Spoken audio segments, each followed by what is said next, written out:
특히 불필요한 발치를 유도하거나 필요 없는 뼈이식 끼워 넣기에 가장 주의를 해야 하는데요. 살릴 수 있는 자연치아임에도 불구하고 그저 병원의 수익을 높이기 위해 그냥 뽑고 임플란트 하자고 권유하는 경우가 발생할 수 있습니다.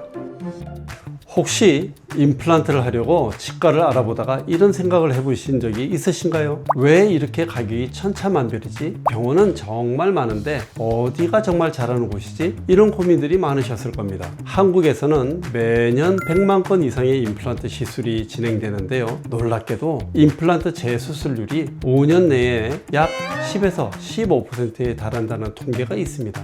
이게 무슨 말이냐면 10명 중에 한두 명은 제대로 된 치과를 선택하지 못해서 다시 재수술을 받을 수 있다는 얘기인데요. 그래서 오늘은 제가 좋은 임플란트 치과 고르는 법이라는 주제를 준비했으니까 영상을 집중해서 보시면 후회 없는 선택을 하는데 정말 좋은 도움이 될 겁니다.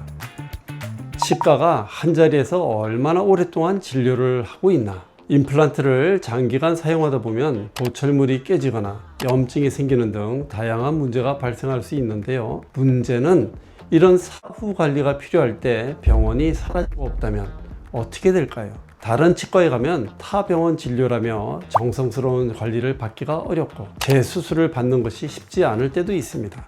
따라서 한 지역에서 최소 10년 이상 진료를 하고 있는 곳에 방문을 한다면 사후 관리까지 잘 케어받는데 도움이 될 겁니다.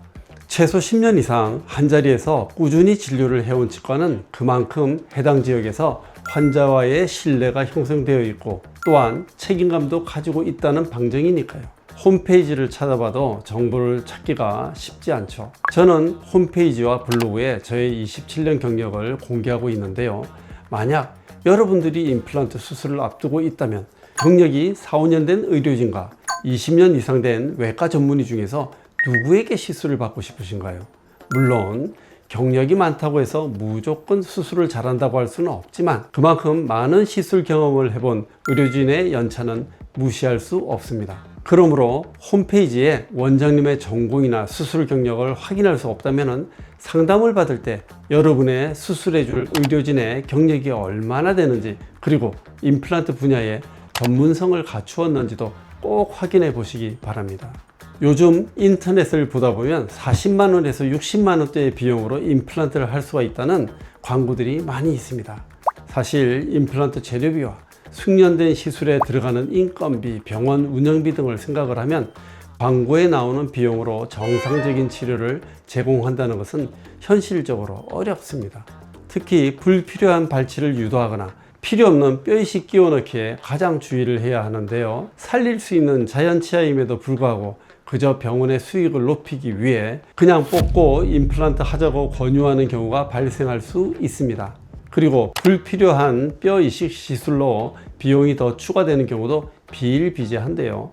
물론 임플란트를 튼튼하게 심으려면 주변에 건강한 뼈가 충분히 있어야 하는 것은 맞습니다. 하지만 공장식 치과 중 일부는 실제 뼈 이식이 필수적이지 않은 상황에서도 임플란트의 안정성을 위해 필요하다며 불필요한 뼈 이식을 추가하기도 합니다. 그렇기 때문에 너무 지나치게 저렴한 곳은 주의를 하시고 여러 곳에서 꼼꼼히 진단을 받아보시는 것을 추천드립니다. 제가 알려드린 이 4가지 기준을 잘 기억하셔서 후회 없는 선택으로 튼튼하고 건강한 미소를 되찾으시길 바랍니다. 이상 뼈대 있는 치과 구강외과 전문의 김박이었습니다.